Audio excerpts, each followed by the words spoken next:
Welcome to Sustainable Packaging with Cory Connors. Today's guest is my friend Marcu Alexander. She is the Packaging Sustainability Manager at Danone. How are you, Marcu? I'm doing well. Cory, how are you? I'm doing great. It was so awesome to meet you at Circularity 23, put on by Green Biz. Our mutual friend Adam Peak introduced us or insisted that we meet, and I'm thankful that he did that. But let's talk about you. Tell us about your background a little bit. How'd you get into packaging? Well, not the typical route that most people take. I am not a packaging engineer by trade. I actually went to college to become a psychologist. But I always say that getting a bachelor's degree in psychology is applicable literally anywhere. Especially raising kids, right? Oh, but I kind of fell into packaging. I had been working in customer service management and inside sales, and I started working for a packaging company in Seattle about 20 years ago.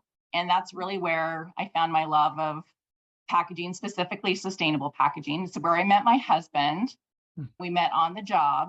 And then about 10 years ago, we moved from Seattle to Boise to raise our girls near family. And that's where I landed a job as packaging sustainability. Well, really, it wasn't so sustainable at the time, definitely much more so now, but doing Right. packaging development for Happy Family Organics, which is an organic baby food company who is owned by Danone.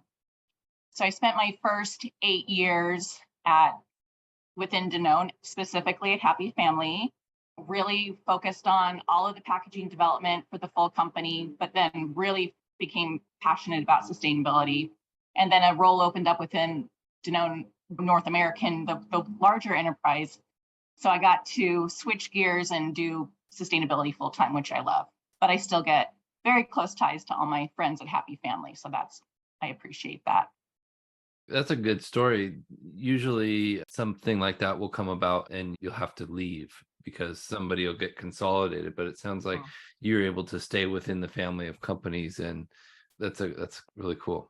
Well, when I started Happy Family in 2013, they had just been acquired by Danone.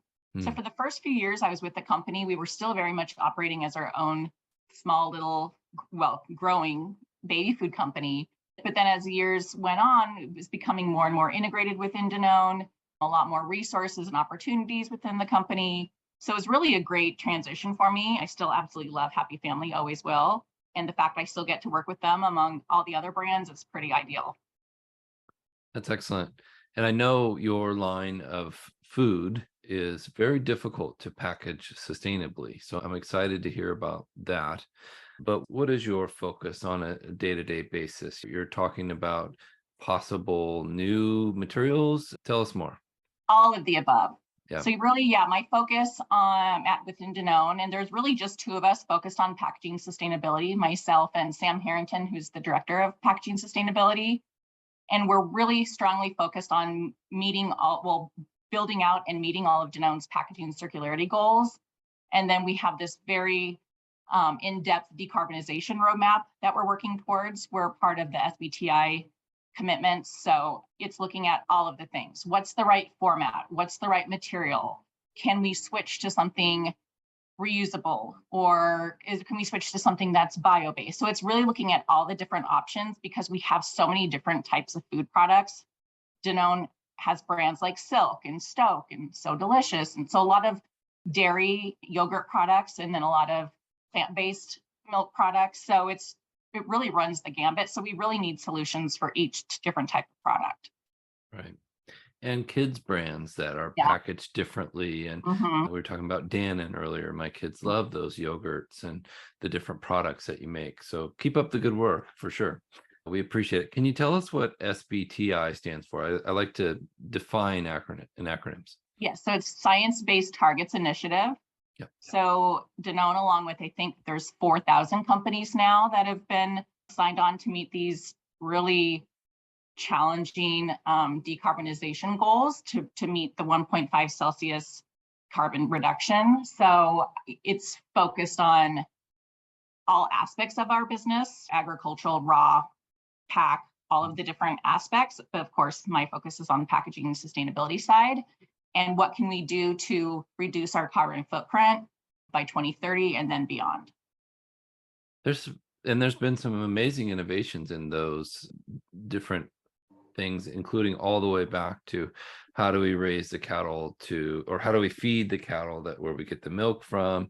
I read a study the other day about if you feed them this, it will reduce their methane emissions by this much. And it's incredible. It's There exciting. are some really interesting innovations out there on how to capture methane from cows. You should do a little Google search. It's pretty funny. I could see some cartoons there. That Oh, for sounds sure. good. I'm sure there's memes out there. Tell me about how you enjoyed the experience at Circularity 23. I thought it was really awesome this year. I've been going since I think 2018. Hmm. And what I really loved this year, well, one, it's in Seattle, which so the fact that it was in Seattle, which is I used to live there for many years, so being back in the Pacific Northwest is always a pleasure. And Seattle's a great city to host an event like that. But what I really loved so much is that it felt really authentic Hmm. and real. There was a lot of real talk, which I appreciate. All of the panels, it didn't feel like canned responses. I felt like there was a really good mixed group of individuals from across the value chain, specifically talking about what we can do to work together to improve circularity overall.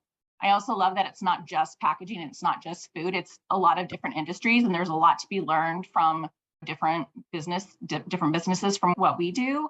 Yeah. And so I just thought it was just such a real, authentic discussion that was happening. And that was, I mean, not only within the panels and the different sessions, but the conversations that would just organically happen at lunch or during, Right. so I felt re-energized, which I don't Yeah. always feel after going to a conference. And I go to a lot of conferences each year. That's a great point. Sometimes you come back and you're drained because it's Mhm. the same old. But you're exactly right. And you were on a panel, right? You were a I speaker, was, yeah. and it's so refreshing, I think is the right word, like you said, to feel like people are going back to real talk and saying, Well, okay, yeah, and even prepping for that, we didn't prep. We didn't have, okay, we're going to ask this question and that. It was all very kind of on the fly, but really in-depth conversation. And it was more conversational and it allowed for the audience to become more involved. And so there was really great conversation back and forth, yeah, which I think is a lot more valuable to a situation like that. You don't get those large group conversations very often, especially with people from all different sectors. So it opened up a lot of discussions that wouldn't have happened if it was so, okay, we have this much time for this question, this much time. right. It was, I feel like they're more moving to that now. And I think as everyone's working toward the same goal, there's not this blame game that I used to see in the Right. past. It's this real, like, how do we collaborate together Mhm. and work toward this goal that's really hard, and we all have a role to play. Right. That's exactly it. It's really hard. And Mhm. I think people are acknowledging that, finally saying, listen, we thought this would be a little easier, or we thought this would be a little less complicated, or we didn't realize how much time it would take for the municipalities to catch up, or Oh, for sure. recycling And that's facilities. in recycling or in really in any aspect of sustainability, it's going to remain very difficult because it's kind of piecemealing, or what I can do where I live is different than what you can do. So try to explain that to a consumer who doesn't live and breathe this every single day. It's super Yeah. hard. That's one of the key themes I think that I heard was pre-competition. Mhm. And getting together with other brands that are similar to yours before you launch something new and saying, hey, we're thinking about doing this. Do you think that it would work for you? Do you think that we could team up with and the whole group there and say, let's move to this kind of packaging so that it's recyclable, Mhm. or we know that the MRFs can use this. Did you hear that same thing? Yeah, absolutely. And it's having those conversations with the end markets and the MRFs and at the design phase, at the Right. front end, is what we're developing that we think is right based on APR guidelines and all that, is what we're doing the actual right decision? Because we don't want to spend all this time and resources doing what we think is right and then it still needing to be fixed. That's the last thing anyone wants. And one of the things I do within my role, I spend a lot of my time representing Danone in external organizations focused around packaging sustainability. So Yeah. the US Plastics Pact, the Recycling Partnership, SPC, that sort of thing. And what I love so much about participating in those is that I'm talking to the suppliers and the different MRF operators and the city. It's literally everyone in the value chain. And we all have a seat at the table and we're having these valuable discussions that then I can take back to my organization and be like, okay, here's the deal. But also it's making connections with people that I wouldn't have had another opportunity to let me, I can't answer this. Let me just bug Steve Alexander at APR and see what he has to say. Like I forged these relationships with people in the industry. So if we have a really difficult question or situation, I know how to find the answer. I know someone who can lead me to someone who can help us out. So really it's Yeah. about collaboration and building those relationships. Because again, we all are working toward the same end goal. Yeah. And so I think I'm always telling companies, if you're not a part of these groups, join. It's how you have a stake in the game. And your voice does get heard. Yes, very true. The Sustainable Packaging Coalition, the US Plastics Pact. I moderated the panel for the US Plastics Pact at Circularity 23. You And did it a great was, job. oh, thank you so much. It was so fun. And like you said, we didn't prepare a lot in advance other than a brief presentation from each winner. There were 4 winners to this year's awards for sustainable innovations.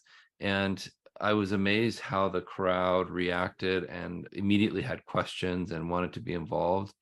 And then the feedback I'm getting from my customers and our company's customers at Aurora is amazing. They're so excited about these sustainable alternatives to these old materials. So Yeah, I pretty was exciting. so impressed by the different companies that won. And a lot of them aren't necessarily specifically applicable to what my company does, but it gets me thinking about, well, could something like this work in this regard? But just Right. it's so refreshing to see these new innovations, and it gets people thinking in a new way. And we have to. That's how we Yeah, innovate, right? We yeah. talk to each other and we spitball ideas and we say, "Hey, have you thought of this?" Or like you said, reach out to your friends in these organizations or go to these events. These events used to be a lot more social and less information, and now they're becoming more exciting information and social. So it's fun to have both. Agreed. You got to have all work and no play. You can't have that. Well, and like you said, some of the best conversations were the ones over coffee at Right. 7:30 or over a cocktail at 6, Mhm. and really making big changes in big ways. But I'd love to talk about maybe an example of a project you've done at Danone that was very successful for sustainability, or maybe a project that you're working on that you're excited about. Oh gosh, there's so many exciting projects. Well, one thing I'm really excited about is finally getting some PCR into packaging. The majority of our products within Danone North America, the beverage side, are in HDPE. And if you look out there, there's not a lot of food products yet in recycled HDPE. And so we've been working really hard with our procurement team and the PAC R&I team and our suppliers. And so we're getting ready to implement PCR into a couple of our brands. And it's Awesome. just exciting to see what that does in terms of being better for the planet, obviously, but what it does to reducing your carbon footprint. I mean, Right. it's a win-win. It's always tricky when it comes to supply for food grade Yeah.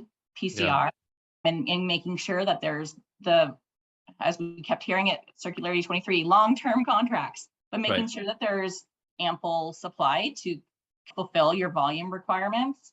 Right. So that's something I'm really excited about and looking forward to seeing that on shelf. Another thing which I was on the panel for at Circularity 23, is that our company is one of the first companies to pilot the new platform within the recycling partnership called Recycle Check. Hmm. So it's a QR code that will be on our Horizon half-gallon cartons where you can scan, and it gives you real-time data based on the Recycling Partnership's national database. So Wow. it'll tell you where you're standing in that moment when you scan the QR code, if that specific carton is recyclable in your community. And Oh, so wow. when you scan it where you live in Oregon versus where I am in Boise, it's going to say two different things, because we cannot recycle cartons in Boise, even though it has that widely recyclable how to recycle label. So it's just adding that much more accuracy, and I think will help consumers feel more confident if that Yeah. they're making the right decision when they can scan that and know, okay, yes, I for sure can recycle that here, or no, I need to put this in the trash. That's an incredible step and so critical to the future of a sustainable economy and circular economy for packaging materials, especially when you're trying to use PCR. Mhm. And for those listening, that's post-consumer recycled material. And because we need, like you said, a supply chain, and you have to create the waste almost to use the waste. But Exactly. that's exciting to know that consumers will be able to get real live data like that. When I feel bad for consumers because it is super confusing. Yeah. When I was sitting on the panel, I was talking with this group of this audience. Hardly anyone in that room was from Seattle. Hmm. What do you know what to do with a packaging component that you need to dispose of when you're somewhere where you don't live? It's hard enough to Right. remember the rules where you do live. So this QR code, like this recycle check, is going to make it very simple to scan and then know exactly what to do. And it really ties well with how to recycle, which we also utilize Hmm. in providing transparent, accurate information to a consumer because they want to do the right thing. That's wish cycling is because people are wanting to do the right thing. It just may not Yeah. be going where it's supposed to be. And exactly, that actually is worse. It Right, causes more problems when right, people try to recycle or wish cycle something that it just frankly isn't recyclable in that area. So you're better off saving the MRF the time, the material recycling facility, the time of having to sort that and then throw it away, rather exactly. better to just throw it away. Which Well, I I have, know is hard, but yeah, it's hard, especially when it's got two recycle symbols on it, and well, that's the whole other thing. yeah, But it's then it can empower a consumer to say, okay, why isn't my municipality, why doesn't my town allow these to go in the bin? And they can have this a local approach to even improving recyclability. right, But then also overall increasing recycling, but also reducing that contamination. We yeah, need both. Yeah. yes. It's all the steps have to work together in unison. That's an excellent point. Well, I have to ask, what's your favorite Danone product? Do you have one? Oh, feel bad admit I know because there Yeah, are a lot of products that I love, but my yeah. absolute favorite is definitely Stoke Cold Brew. Love it. Hmm. So good. I have to agree with you. Cold brew is delicious and really, I can drink black coffee all day long and just enjoy it. But do they have different flavors? Tell us Yes, about there's different. There's like the bold and then there's the lighter and then it. but I'm all about the bold. No Hmm. flavor, no sweetener, Hmm. little half and half. It's to have one when we get off this call. It sounds really good. I need the afternoon pick me up. Yeah. But I'm telling you, and I've tried other brands and I'm not even being biased. It's just I feel like it's the best one. Hey, that's a good feeling to work for the company that makes the best or your favorite of something. That's really So, cool. and I will say when I first started working at Happy Family, I had little kids. And so they loved everything. And they called it mom's going to snack work. Bring snack stuff home from snack work.